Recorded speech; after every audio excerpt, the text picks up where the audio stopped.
love the story that Philip Pullman created in the Firework Maker's Daughter.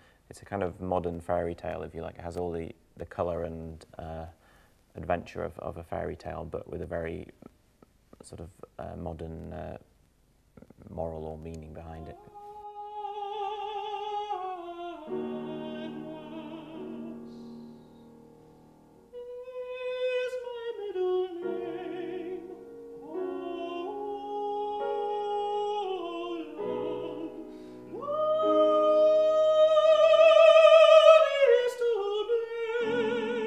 I knew quite a lot of Philip Pullman, but I didn't know this book. Philip Pullman stands out as a writer who can appeal to everyone from quite a small child to all the way through life. He's just got that gift, and if I can do justice to that in writing the text for this opera, that would be great.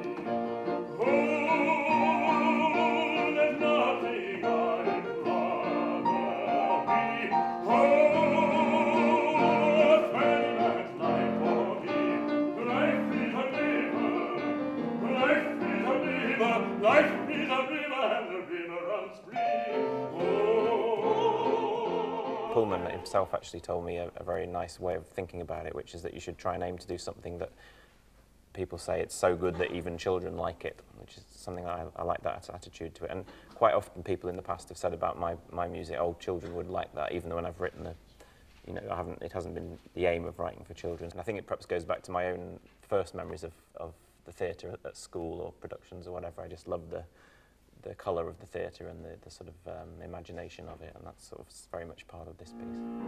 Shall we make a walk the planks? Look at all the terror in their eyes.